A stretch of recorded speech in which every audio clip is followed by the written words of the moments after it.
So, welcome back again. We are going to continue in the afternoon session with 2 more talks, and we will proceed as we did in the morning. So I will briefly introduce our next speaker, which is Chantal Mouffe. Chantal Mouffe is a political theorist from Belgium. She has studied at the universities of Louvain, Paris, and Essex, and has worked in many universities throughout the world, in Europe, North America, and Latin America. She has held visiting positions in Harvard, Cornell, Princeton, and the CNRS in Paris, and served from 1989 to 1995 as program director of the Collège International de Philosophie in Paris. She is currently a professor at the Department of Politics and International Relations at the University of Westminster in the United Kingdom, where she directs the Center for the Study of Democracy. Chantal Mouffe became famous internationally after the publication of Hegemony and Socialist Strategy she wrote together with Ernesto Laclau in 1985. She is a prominent critic of deliberative democracy based on the philosophy of John Rawls or Jürgen Habermas, proposing a radicalization of modern democracy, what she calls agonistic pluralism. In this context, she has developed a theory of the radical potential of artistic practices as well. So I just want to mention 4 of her publications, of very important publication of the recent years, which is The Democratic Paradox, published in London in 2000, and On the Political, published in New York in 2005. Hegemony, Radical Democracy and the Political is another publication published in London 2013, together with James Martin. And the last publication I like to mention within the range of very multiple publications of hers is Agonistics, Thinking the World Politically, London 2013. So her talk will be about a key concept of our conference, which is the populist moment. So please help me to welcome Chantal Mouffe.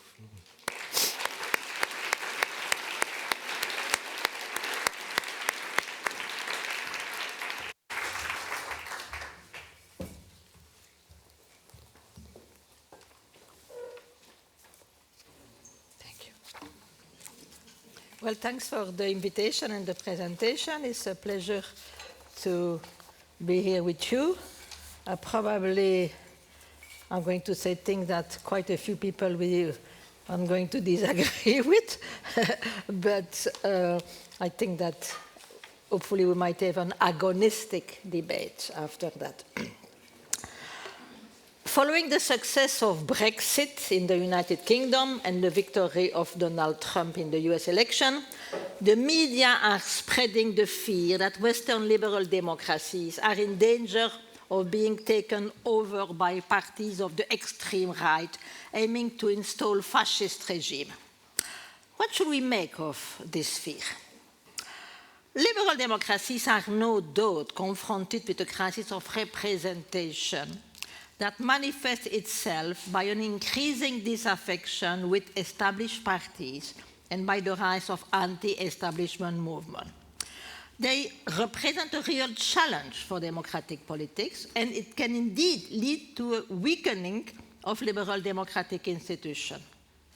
However, I contend that categories like fascism and extreme right or comparison with the 30s are not adequate to grasp the nature of this challenge. They suggest that we are witnessing the recurrence of a well-known phenomenon. It's the return of the Brown Plague, that affect societies when exposed to economic difficulties that provoke an outburst of irrational passion. So no special examination is needed. We know what it's about. Well, certainly not my intention to deny the existence of political groupings that can properly be qualified as extreme right. Fortunately, they are marginal, and they do not seriously threaten our basic institution. There are also parties, like, for instance, Golden Dawn in Greece, with a clearly neo-fascist character. But this is not the case with the FPÖ in Austria, the Front National under Marine Le Pen, or the variety of right-wing nationalist parties that are now flourishing in Europe. At the difference of the traditional extreme right, the objective of those parties is not to overturn liberal democratic institutions in order to establish some kind of dictatorship. Their strategy consists in establishing a frontier between the people and the establishment, and it is better characterized as populist. And I think that this requires a different type of analysis. And this is the kind of analysis that I want to propose here. To be sure, many people equate populism with fascism and extreme right. This is clearly the tactics used today by the elites to disqualify all the forces who question the status quo. To understand the growing appeal of populist parties, we need to reject the simplistic vision disseminated by the media, which brands populism as pure demagoguery. Here, the analytical perspective developed by Ernesto Laclau offers an important theoretical tool to address this question. He defines populism as a way of constructing the political, which consists in establishing a political frontier that divides society into two camps, calling for mobilization of the underdog against all those in power. This strategy is pertinent when seeking to construct a new subject of collective action, the people, capable of reconfiguring a social order experienced as unjust. Populism is, according to Laclau, not an ideology, and it cannot be attributed to a specific programmatic content. It is also not a political regime. It is a way of doing politics that can take various forms according to time and places, and it is compatible with a variety of institutional forms. Some populism have indeed been fascist, but there are many other forms, and not all of them are incompatible with liberal democratic institutions. And the argument is that the present form of populism are not, cannot be called fascist for that reason. They are not incompatible with liberal democratic institutions. What all those forms of populism have in common is their opposition between the underdog and those from above. But this type of mobilization can have democratizing results.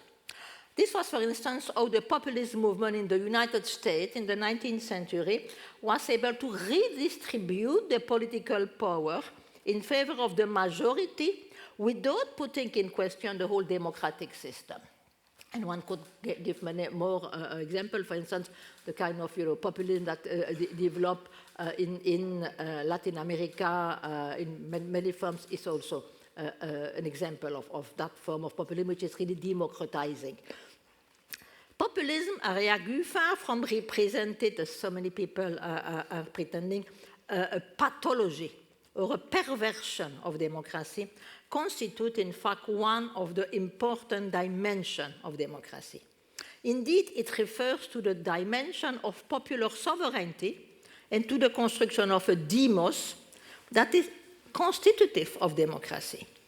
It is precisely this dimension of popular sovereignty which has been discarded by neoliberal hegemony. And as a consequence, we can say that we live today in a post-democracy. and that the restoration of democracy, the fight against post-democracy, requires a populist political intervention. And I'm going to argue that, in fact, of course, this populist intervention can take different forms, but we should see the different form of populism as precisely a reaction against the post-democratic condition. But in order to understand, what is at stake, we need to understand a bit more about post-democracy. What exactly is meant by post-democracy? By the way, it's a concept that I didn't coin that concept. I think one can attribute it to Colin Crouch, which is a British political theorist. Jacques Rancière also speak of post-democracy, but in a more, different, more philosophical sense. But I think that, and as I'm going to say in a moment, I speak myself of post-politics, but I think there are clearly points in common between this idea of post-democracy and post-politics. So let us begin by clarifying the meaning of democracy in order to know what is post-democracy. As it is known, etymologically speaking, democracy comes from the Greek demos kratos, no? Which means the power, kratos, of the people. It is a principle of legitimacy. It is not exercised in the abstract, but instead always through specific institutions. When we here in Europe speak of democracy, we in fact refer to a specific model, the Western model. And this Western model results from the inscription of the democratic ideal in a particular historical context. This model, which has received a variety of names, modern democracy, representative democracy, parliamentary democracy, constitutional democracy, liberal democracy, personally I prefer to use the term pluralist democracy. But this model is characterized by the articulation of two different traditions. On the one hand, the tradition of political, I insist, political liberalism, the rule of law, the separation of power, and the defense of individual freedom. So that's one tradition. On the other side, the democratic tradition, whose central ideas are equality and popular sovereignty. So our Western model is an articulation of those two traditions. Contrary to what is sometimes said, for instance, the argument of Habermas, there is no necessary relation between those two traditions. Because you can say tradition of liberalism, liberty, and equality for the democratic tradition, and of course, you will know that Habermas speaks of a co-originality between the principle of liberty and equality. Well, I think that there is no necessary relation. There are regimes which are liberal and not democratic, and there are regimes which are democratic and not liberal. So one can say that they need necessarily go together. What exists between those two traditions is a contingent historical articulation, which, as the Canadian political theorist C.B. Macpherson has shown in a nice little book called The Life and Times of Liberal Democracy. This articulation took place in the 19th century through the joint struggle of the liberal and the Democrats against absolutist regime. Well, some authors like Carl Schmitt affirm that this articulation between liberalism and democracy produced an unviable regime. As Schmitt, liberalism denies democracy and democracy denies liberalism. Of course, as I've already mentioned before, Habermas is not in agreement with that because he maintains the co-originality of the principle of freedom and equality. Well, for my part, I think that Schmitt is right in pointing to the presence of a conflict between the liberal grammar of equality, which postulates universality and reference to humanity, and the grammar of democratic equality, which requires the construction of a people and the establishment of a frontier between we and they. So there is definitively something which is, those two traditions are not ultimately completely reconcilable. Perfect equality and perfect liberty, it's impossible. So I don't agree at all in the co-originality. But I don't agree with Schmitt either, when he said that there is necessarily a conflict that must be seen in terms of a contradiction between those two traditions and those two political logic, and that it must necessarily lead the pluralistic liberal democracy to self-destruction. In my book, The Democratic Paradox, in fact, discussing this issue, I've proposed to conceive the articulation of those two traditions, which I insist are indeed ultimately irreconcilable, on the mode of a paradoxical configuration. That is the locus of what I call a tension. So it's not a contradiction, it's a tension. A tension that defines the originality of liberal democracy as a specific regime and, in fact, guarantees the pluralistic character of liberal democracy. That is the democratic logic of constructing a people and defending egalitarian practices is necessary to define a demos and to subvert the tendency of liberal discourse to abstract universalism. But its articulation with the liberal logic allows us to challenge the form of exclusion that are inherent in the political practices of determining the people who will govern.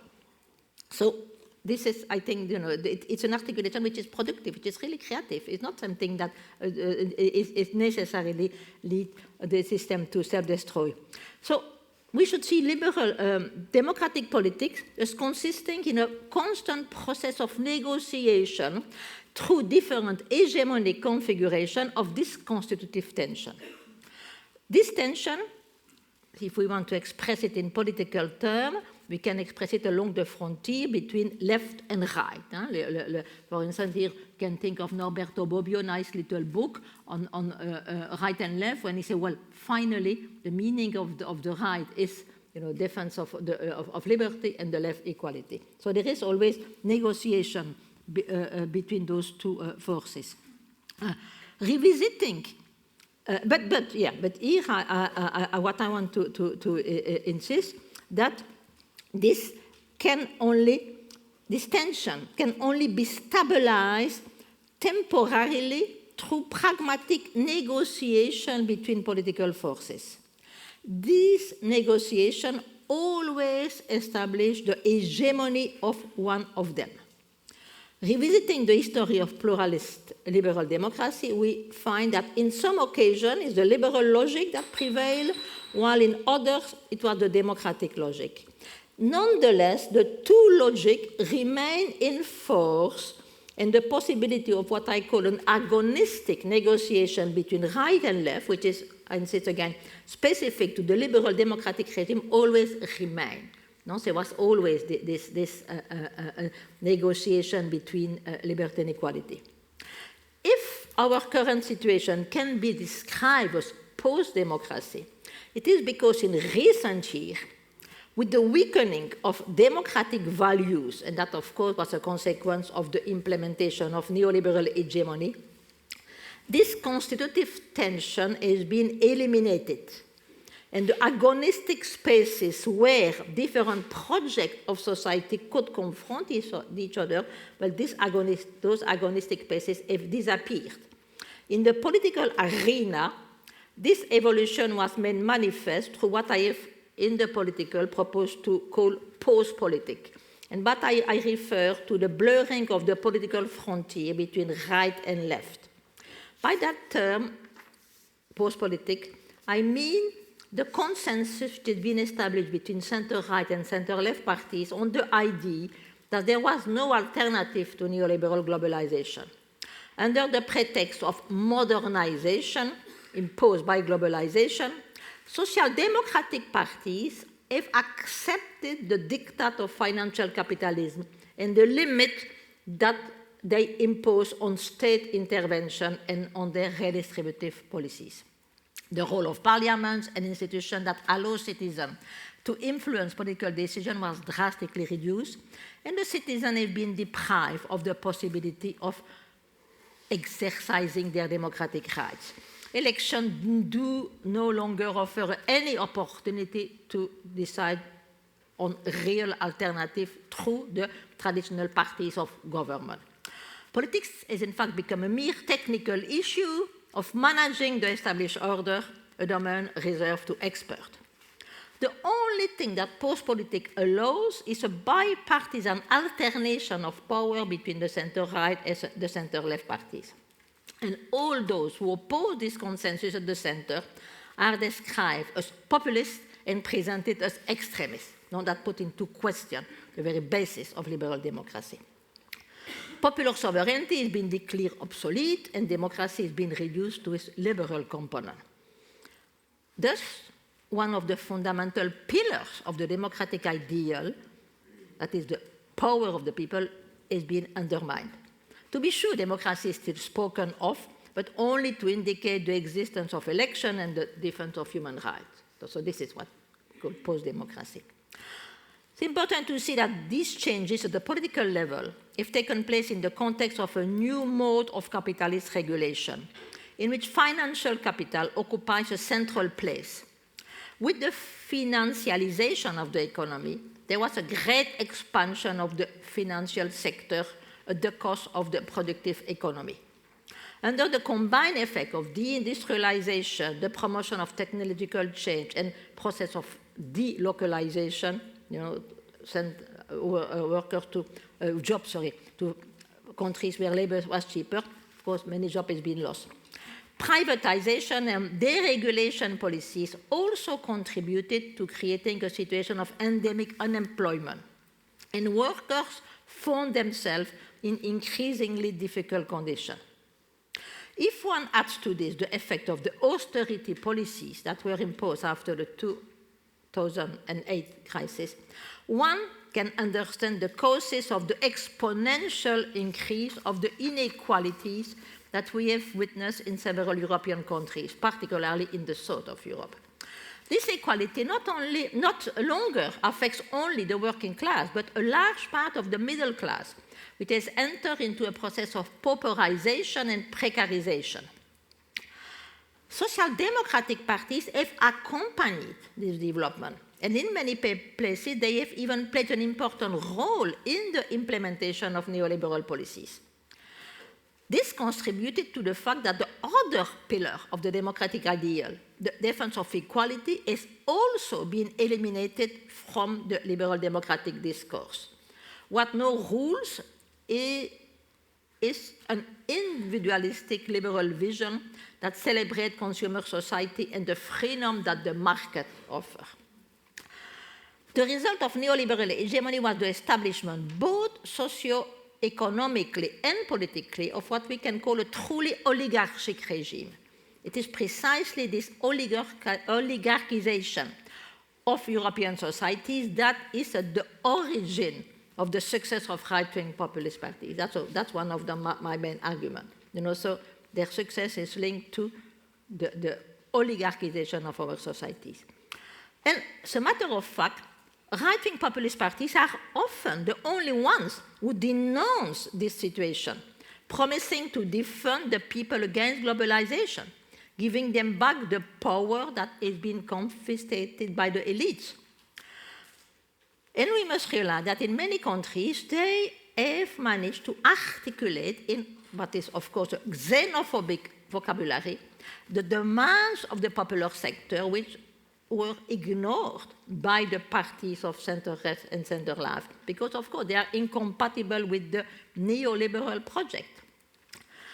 The social democratic parties, prisoners of their post-political dogma and reluctant to admit their mistake, refuse to recognize that many of these demands are legitimate democratic demands to which a progressive answer must be given. That's also another part of my argument. Those demands which are expressed in a xenophobic vocabulary by right-wing populists are, in fact, originally legitimate democratic demands. So really the question is how you are going to articulate it. And the problem, of course, is that so far it has only almost been articulated by right-wing populist discourse.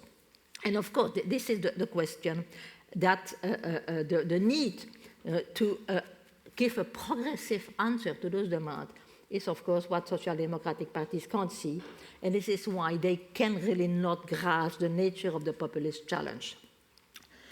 The strength of right-wing populism comes from the fact that it was able, in many countries, to draw a frontier. For me, politics is always consists in drawing a frontier. I mean, that's, of course, I know that there are other conceptions of politics, but for me, politics is drawing a frontier, and it always consists in the collective identities. It's defining us, and that requires determining them. So this is what right-wing populism is being able to do, to draw a frontier, to construct us, a people, to translate politically the various resistances to the phenomenon of oligarchization induced by neoliberal hegemony. Its appeal is particularly notable within the working class, but it's also growing within the middle classes affected by the new structure of domination linked to neoliberal globalization.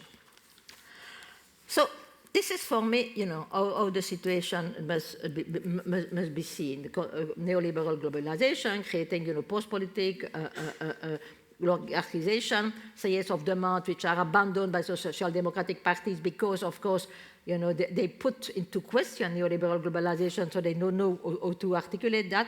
And of course, the terrain is open for right-wing populists to articulate it in xenophobic discourse.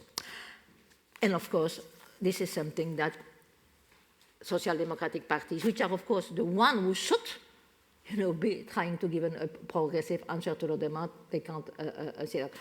And this is why I think that classifying those right-wing populist parties as extreme right or neo-fascist is in fact an easy way to dismiss their demand, refusing to acknowledge the democratic dimension of many of those demands, attributing the appeal of those parties to lack of education or to the influence of atavistic factors is, of course, especially convenient for the forces of the center-left. It permits them to avoid recognizing their own responsibility in their emergence. The answer is to protect the good Democrats against the danger of irrational passion by establishing a moral frontier so as to exclude the extremists from the democratic debate. I mean, it's quite interesting to see because, of course, this conception of politics that I defend here, establishment of a frontier, is completely not accepted by center-right and center-left. No, because precisely they say there is no more frontier. I mean, that's the discourse of one of the theorists of Tony Blair, Anthony Giddens, wrote a book Beyond Left and Right. Well, here in Germany, there was also that time the same argument that Ulrich Beck was making. So the adversarial model of politics is disappear. No, Tony Blair, we are all center, middle class, so there will be no politics of consensus, the center. Okay. So this is, of course, something, for them politics is not establishing frontier. But in fact, they do establish a frontier. But they do establish a frontier in moral terms. There's the good and the bad. In fact, on the political, I mean, I insist on the fact that no, we can't speak in terms of left and right because those categories have been declared to be obsolete. But no, we should speak in terms of right and wrong. So there are the people who are right and the people who are wrong. And of course, so I think this is what I call establishing the frontier in moral terms. Of course, I'm not in moralistic terms, obviously. I'm not against morality, but I think that the moralistic consists of we are the good, and those we don't agree are the bad. So they establish a frontier. And in fact, on the political, I also argue that this way establishing the frontier in those terms is very bad for democracy, because it does not allow the possibility of what I call an agonistic debate. An agonistic debate is a debate between adversaries. We know that the opponents know that they would never be able to come to a rational agreement because there is antagonism. That's also another element of my conception of politics. The political has got to do with the dimension of antagonism and understanding by antagonism conflict which do not have and cannot have a rational solution. This is why there is the political. But, of course, there are different ways in which one can deal with that. And the democratic way is to create the institution that will allow for precisely what I call an agonistic debate. So I think that you are not going to treat your opponent as enemies to be destroyed, but as adversaries. That is, you recognize their right to defend their position. You know, and here I've got to all debate with Carl Schmitt, because Schmitt thinks that the antagonism can only be expressed in terms of, you know, a friend and enemy. And I think no, that of course, and he say this is precisely why pluralism cannot exist, because it will lead to civil war. You know, if we recognize the legitimacy of the them within our political association, then we are going to lead to civil war. And I said, well, no, except that there is so, and of course that's the reason why people like Habermas negate this dimension of antagonism. In fact, it's quite interesting to see that they've got something in common, Habermas and Schmitt. Of course, because both of them believe that it is not possible to have a liberal democratic politics that acknowledges the fact that the political has got to do with the antagonistic dimension. And so Schmitt say, for that reason, no, liberal democracy is an unviable regime. And Habermas also believe that it's impossible to have that, negates the fact of antagonism. He said, no, antagonism, you know, no, it's not, it can't. If you accept antagonism, you necessarily undermine democracy. So in fact, all my attempt in my work have been precisely through the idea of agonistic pluralism to show how one can recognize the presence of antagonism and nevertheless imagine how a liberal pluralist society can exist. Now the question is precisely the agonistic debate in which adversaries recognize that they will never come to an agreement. They can deliberate and deliberate, but they recognize the right of the. So I think this, for me, is absolutely crucial, and it's central to the way we should understand politics today. And in fact, what I was saying is that this negation of the existence and importance of the political frontier, you can't do without a frontier. I mean, because collective identities necessarily, you know, require, and what I call, that's a term that evokes the work of Derrida, a constitutive outside. But of course, the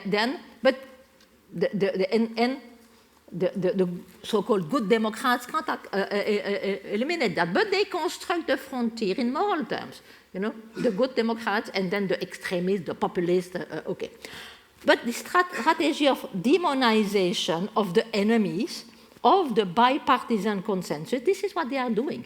They are, in fact, presenting as enemies to be excluded from the democratic debate all those who disagree with the bipartisan consensus of the center. This is their strategy.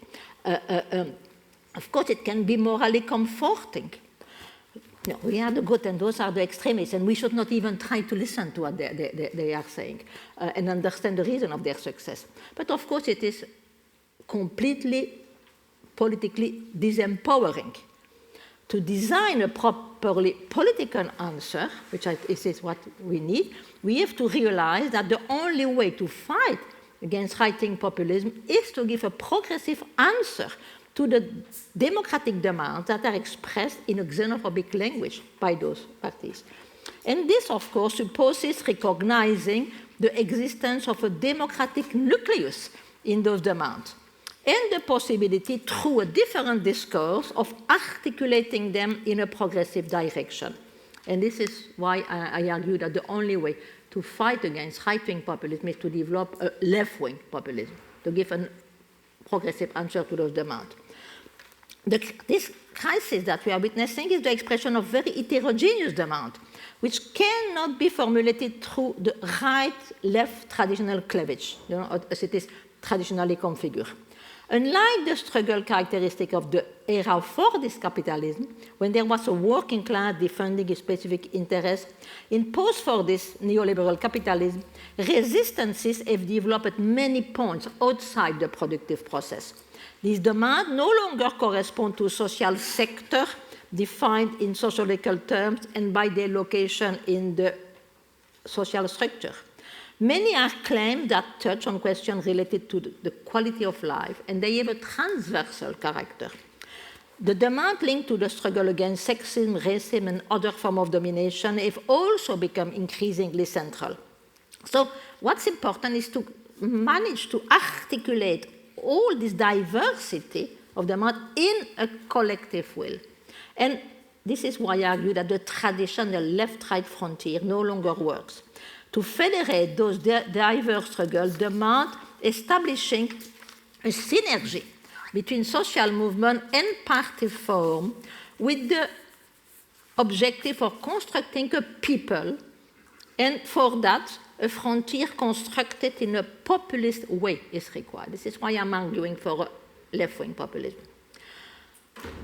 We should be aware, of course, that such a political project cannot be formulated without discarding the rationalist, essentialist approach, which is dominant in liberal democratic thinking.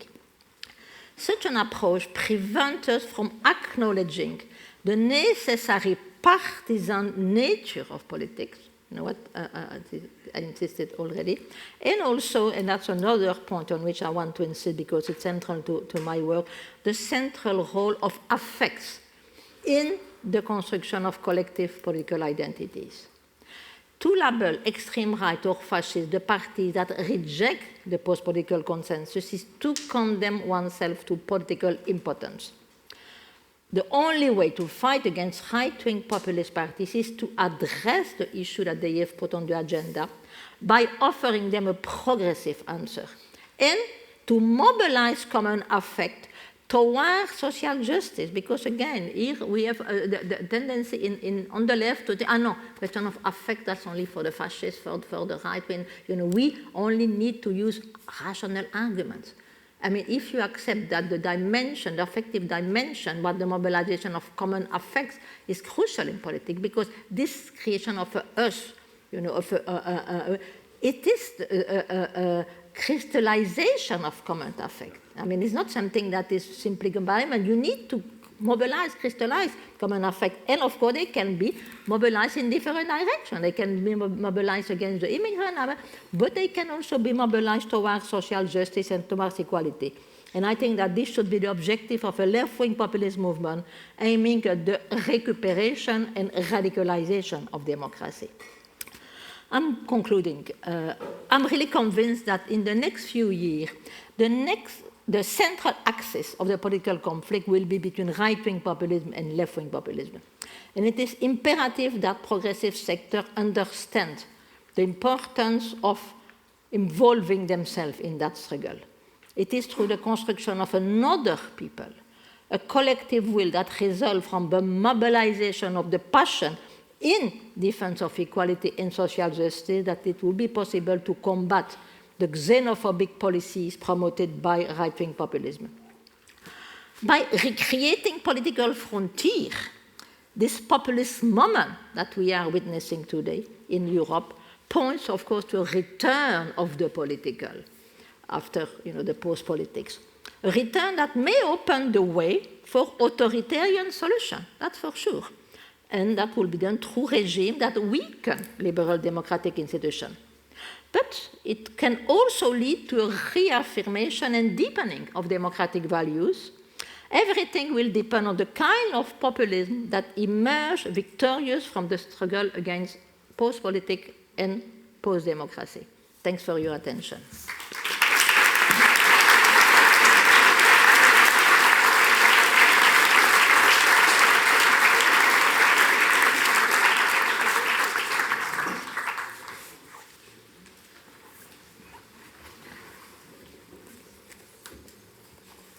Thanks a lot, Chantal Mouffe, for these profound, interesting developments which led to the core questions of our conference.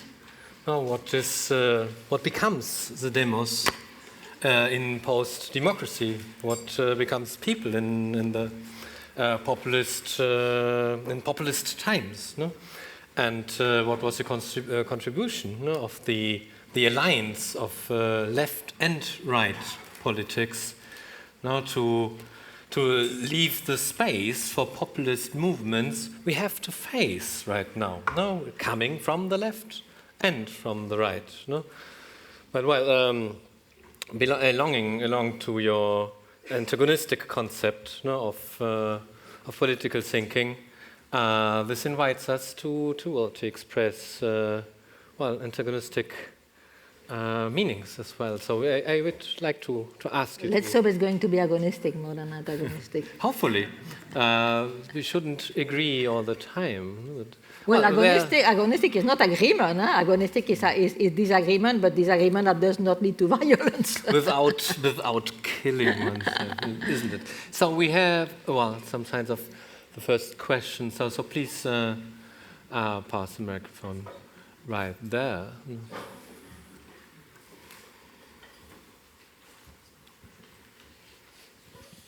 Thanks for the talk and for... Where are you? Huh? Where? I'm here. The bald head. Okay. In any case, so when you started to describe this paradox and this of democracy, I'm speaking now about the old form. And also how you describe that along this question of liberalism, equality, and this conflict, of course, Schmidt, Habermas, etc. Then something came in my mind. Also, you described it very, very much in this Western European concept. Isn't this concept also, or is it also based on the fact that these democracies have had outside of their territory, what we call the West, still the absolute right to give death, as Achille Mbembe would say, describes the structure of necropolitics? Well, I mean, I don't know if I will put it in those terms, because maybe I clearly, and I insist that I am here reflecting about the Western model.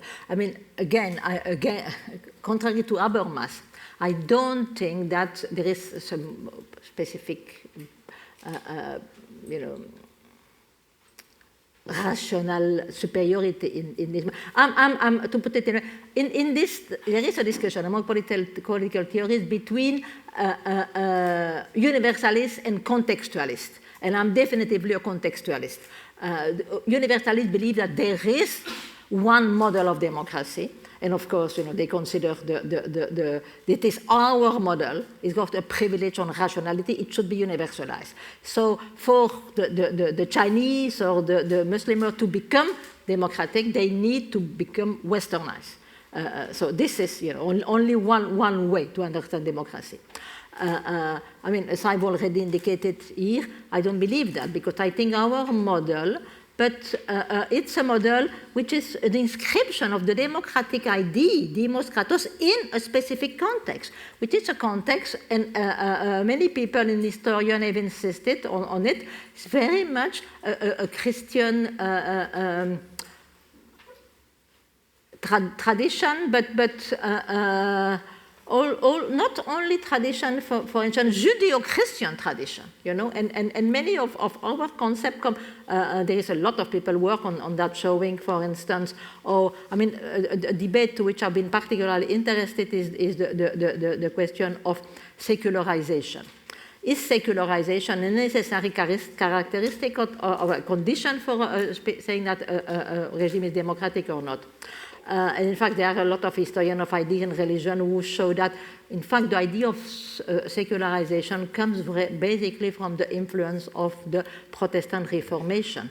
So it was, and look, if we accept that the idea of reformation is specific to that, on which basis are we going to claim to to the Muslim or that they cannot be democratic if they don't accept our conception of secularization? You know, I think that, so maybe this is where, I mean, I will have point of contact with the reflection of Achille Mbembe. I mean, this, or here, also the work of somebody like Dipier Chakravarti, he's got a book, but I don't know if you know it, Provincializing Europe, you know, and in fact, he so well, is Indian, but the European believe that, that what they say is the, but no, Europe is a province in the world, and with specific tradition, with specific things, which doesn't mean that I am, of course, I am critical of the way in which this pluralist democracy works today, obviously, and I want to radicalize it. But I'm not saying that we should destroy this and create something completely different. You know, I think that this is our, in that sense, I'm very Wittgensteinian. This is our way of life, you know, and this, we can work within the set of practices. We can transform them, radicalize them, but we should not just give them away completely and create something completely new. So I think that for me, it's important to realize that in fact, in Agonistic,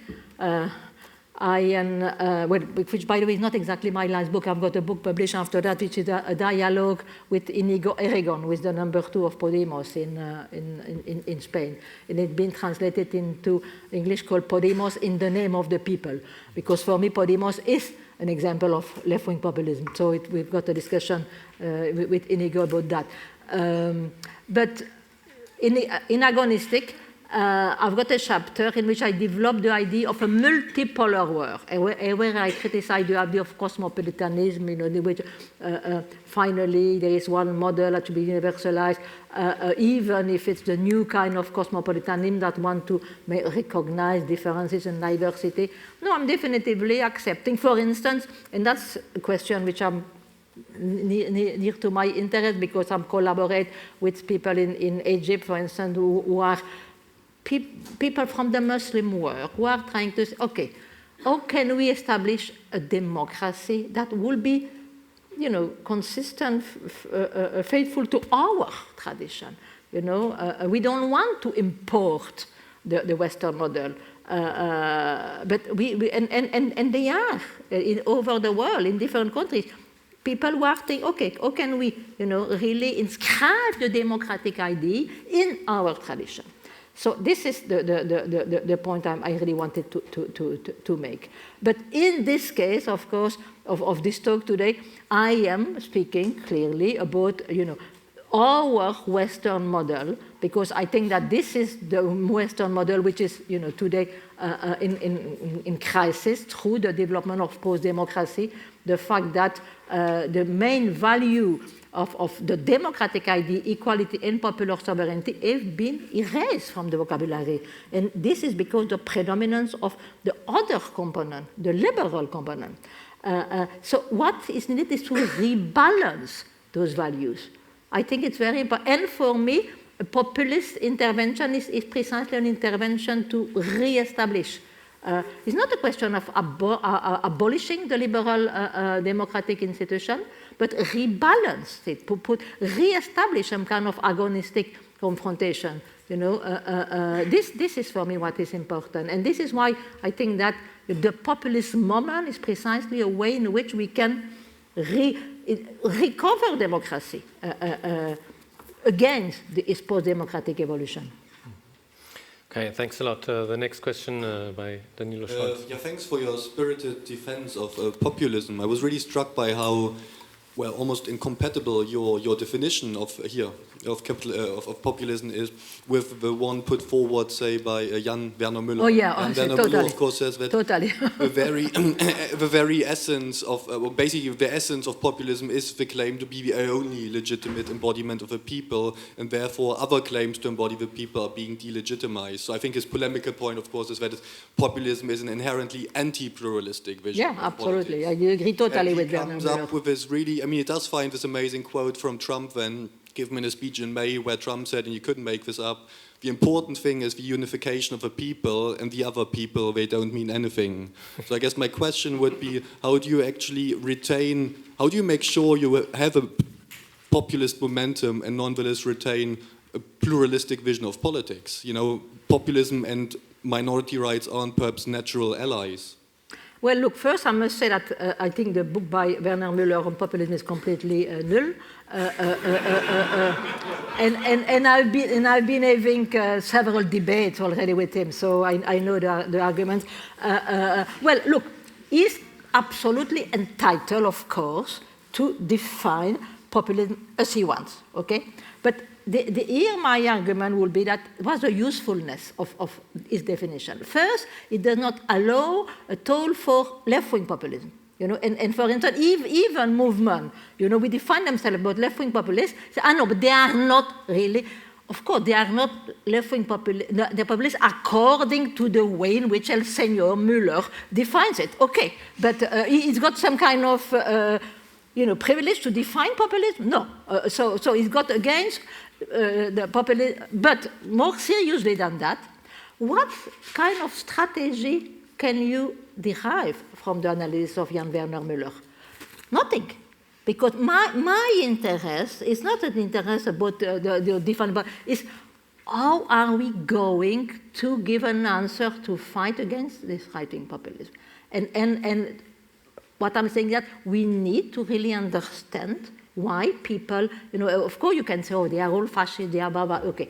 No, but in fact, by the way, I remember I was terribly shocked when there was, in 2000, when there was this coalition in Austria between the FPÖ and the ÖVP, Elfriede Jelinek declared, because the Haider at that point got 27% of the vote. Jelinek declared, we should not even speak with people who are voting for the FPÖ. Okay, so it means that 27% of the Austrian population are what? The lepers? We are not going to speak to them? I mean, this is absurd. You know, if you really want to do democratic politics, you need to try to understand, you know, the reason why people vote like that and try to see what kind of other strategy. But the strategy on the basis of Werner Müller, and he says something which, of course, it looks like we should speak with the populists, but we should not speak like the populists. I agree with that, absolutely. But what is he going to speak with the populism about? You know, if nothing. Okay, so this is, I'm sorry if I'm very passionate about that, because I think really, you know, this is the worst that political theory can do, this kind of analysis, because it's useless and does not help you to understand politics or to act politically. Is there any more question? Over there, yeah.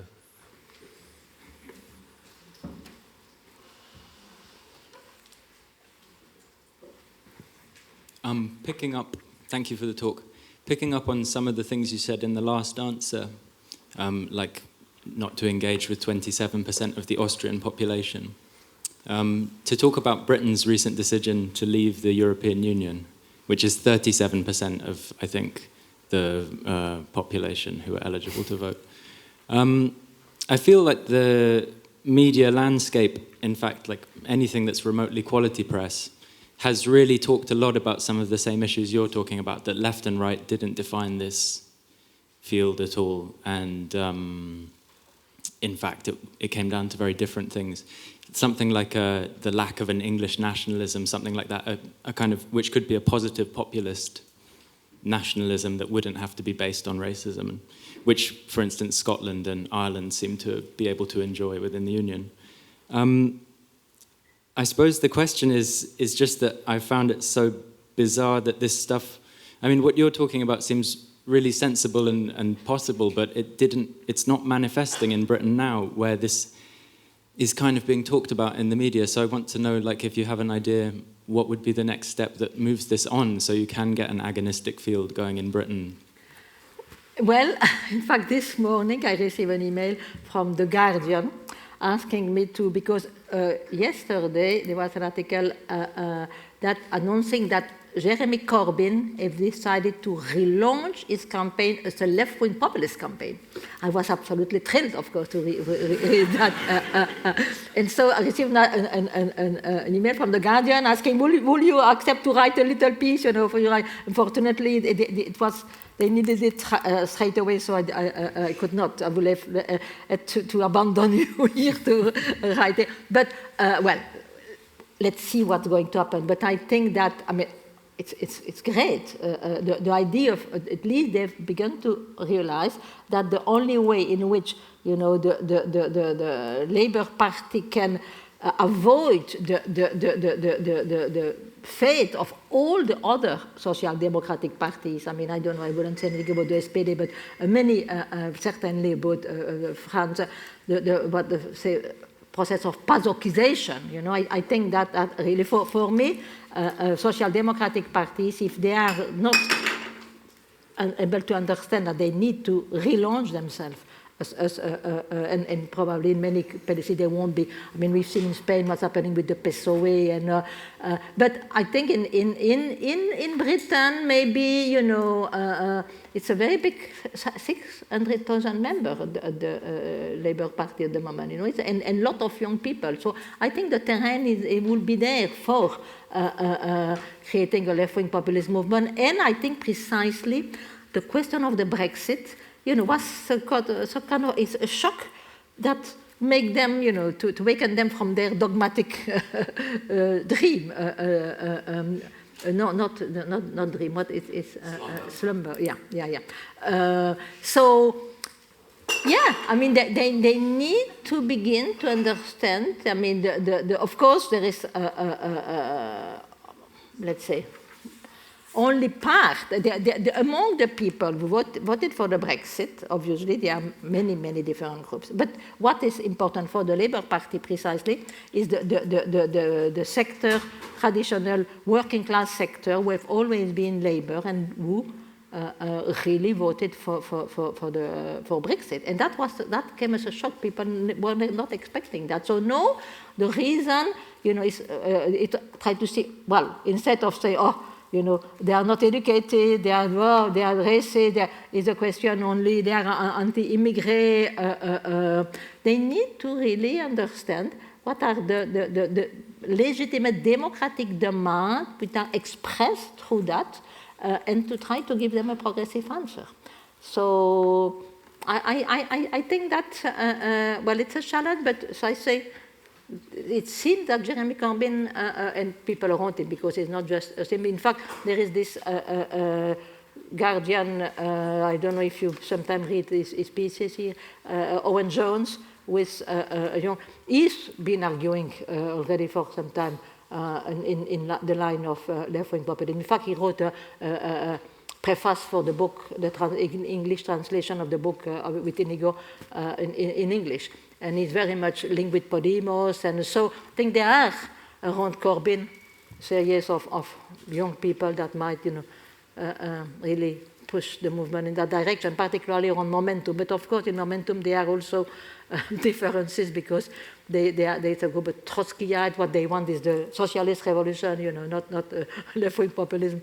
So it's going to depend on the relation of forces between the group. But at least it's the first time that officially from the Jeremy Corbyn thing, they are thinking of left-wing populism, which I think is great news. So perhaps we're going to take the three last questions, perhaps accumulating them, if it's possible. So take yours first. I only want to rephrase the question of the nationalism and the Trump quote that was given by saying, if the populism, also the left wing, is called populism, as you just said, creates a populace of people, and isn't in this creation of a people always kind of racism involved, as it somehow, even with Corbyn, for example, creates a national genealogy that is really, maybe really against the concept of demos and against plurality. I think this was not answered because you just answered to in the polemics against this Jan Werner Müller, and not the second question of him before. Yeah, I thank you for saying that, because it's true. In my passionate answer about Werner Müller, I forgot that question, and no, thank you very much for pointing that out, because I think it's important. Well, Lucy, my argument here is that there are many forms of populism. As I said, there are, Hitler, and that was a form of populism, obviously. There are many forms. So I'm not saying that my critique of Müller is that populism is necessarily intrinsically anti-pluralist. Of course, some of them are anti-pluralist, but there is absolutely nothing in the very idea of populism that implies this question of anti-pluralism. And in fact, the kind of left-wing populism that I am trying to articulate at the moment precisely is, let's say, construction of the people, yes. But you can construct the people in completely homogeneous way, and you can construct the people in pluralistic way. For instance, in the book that we wrote with Ernesto Laclau, Hegemony and Socialist Strategy, well, we did not at that point use the term populism, but in fact the idea was there. The idea was there, what we were saying that we need to redefine the socialist project in terms of radicalization of democracy, and I think by that we need to establish a chain of equivalence between a multiplicity of demands. The book was published in 1985, and at that moment what we were worried about is the fact that both in the Marxist and the social democratic left, the whole idea was that socialism was about the interests of the working class, And we are saying, well, but there are a series of new social movements. What about feminism? What about environmentalism? And those are demands that need to be taken into account. We need to think the socialist project in a much more pluralistic way, if you want, to articulate those demands. And we were developing a concept, which I think is still very important for my analysis today, establishment of a chain of equivalence between different demands, And of course, a left-wing populist people created through establishment of chain of equivalence between demands is a pluralistic, So there is perfectly the possibility of thinking of the construction of the people on a pluralistic way. And for the question of nationalism, again, for instance, I think there are obviously many forms of nationalism, and there are some progressive forms of nationalism, not only the Scottish nationalism is very progressive. It's very progressive. It is a nationalism which is not, immigrates is not an ethnic nationalism at all. It's a very progressive form of nationalism. So I think that, to say, nationalism necessarily exclusive. No, there are ways to construct it. Here again, this is why at the end of my talk, I make some, of course, I didn't have time to develop them, but theoretical reference to say, in order to imagine this political project, you need to start from a different theoretical approach, which I will call a non-essentialist approach. Because if you believe that identities are already given, but nationalism is, then of course you can. But if you understand that the social is discursively constructed, as we argue in the book, and identities are always the result of processes of identification, that they are not, then of course you can construct these things in many different ways. And this is precisely why you can say you need to establish a frontier between the people, let's say the articulation of federation of democratic demand and the establishment. But of course, these people can be constructed in many in right-wing way. And for instance, the way Marine Le Pen construct the people is very different, for instance, from the way in which Jean-Luc Mélenchon, which is an example of left-wing populism, construct the people. You know, and of course the establishment again is going to be. So this is all basically a question of discursive construction, and then there are many and this is why you can have right-wing populism and left-wing populism. Vous êtes d'accord pour formuler les dernières questions? Yeah. Well, we have two last questions, so please ask them one by the other. For it's at least of short questions and might be maybe a short answer. Yes, what about the idea, Mrs. Mouffe, that the left-wing populism doesn't work out? So we can only see successful movements in Greece with Syriza, and there are a left party now and doing right politics. We can see or saw a successful left-wing politics with Podemos, you mentioned, but in other countries in Europe, we cannot see successful left-wing movements and parties. So the left parties, the radical left parties, are in a huge crisis because I think that maybe left-wing populism is not enough because the middle classes and the excluded ones are not attracted to left-wing populism like you and Laclau wrote in your books. So my question is maybe it is not enough. What about the right-wing populists are the successful now in Europe and not the left-wing? So what about maybe that is not enough? Thank you. So maybe the other question, please. Yeah, the other question. Which was one? Yeah.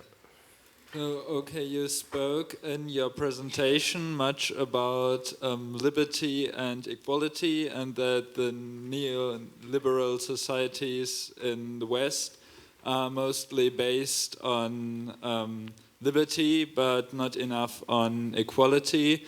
But what do you think about the third ideal of the French Revolution as fraternity, that to have a new society that is based on fraternity because it consists liberty as well as equality? Yeah, well, I usually speak, for me, fraternity, I say liberty and equality for all. This is how I formulate, you know, the ideal of liberal democracy. And for me, the for all is what is a fraternity. Is something that is necessarily because. By the way, you know, I think that I probably stopped speaking about fraternity because a long time ago I was attacked by feminists who say that why do you fraternity? That, and of course we couldn't say sorority, and I say I better drop the term, you know. But not that. Of course, the idea is liberty and equality for all, yeah, obviously. But the other question, I mean, it's not enough. I'm not quite sure what you mean by that, because first, if we don't have at the moment a real agonistic debate between right-wing populism and left-wing populism, we don't have really, let's say, the idea of left-wing populism is only beginning to emerge. You know, it's not yet accepted that the left project should be redefined in terms of left-wing populism. So the problem for me is that the social democratic left have not yet come to terms with the fact that they cannot go on in, you know, our post-Fordist and different societies go on with their old strategies. So I think it's a lack of real alternative project on the part of the left. So it's not so surprising that the right is in fact, you know, the one who has got success, because there is no body in front of it. And precisely one of my arguments is that they've got so much success because there is no attempt on the part of the left parties to give a progressive demand articulation to those demands. So it's not, I wouldn't say it's not even not an equal struggle. There is no struggle among.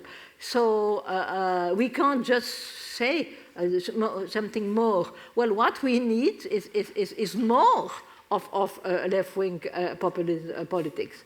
That's what we need. And then we will see with going to really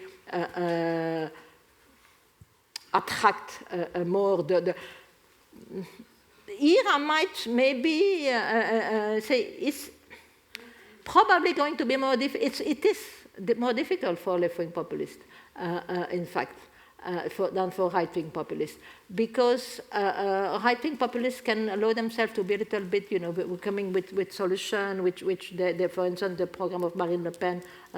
We leave Europe and everything will be wonderful.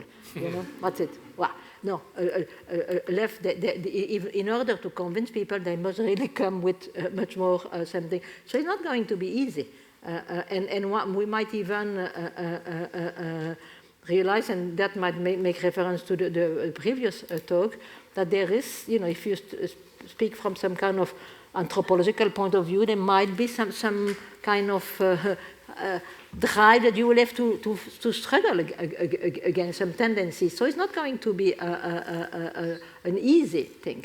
But I think that the problem today is that there is not the fact that left parties, both social democratic and what is called the left of the left, they don't really offer an alternative.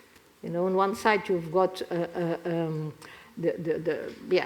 social liberalism, not put into question, and on the extreme left, I don't like this term extreme left, but the left of the left, they are still thinking that, but they don't really want to come to power. This is what is interesting about Podemos, because Podemos is a movement that decided they are going to enter into the institution, not to destroy them. They don't want to, it's not a question of making the socialist revolution and abandon, but they want to transfer, it's what I call, according to Gramsci, a war of position. To enter into the institution to transform them. The question of Tsipras, well, that's another issue, which of course is very important too. The poor guy had no chance to put into question, in practice his policies, thanks to your dear Minister of Economy, Mr. Schäuble, and by the way, if you've seen, it's really unbelievable.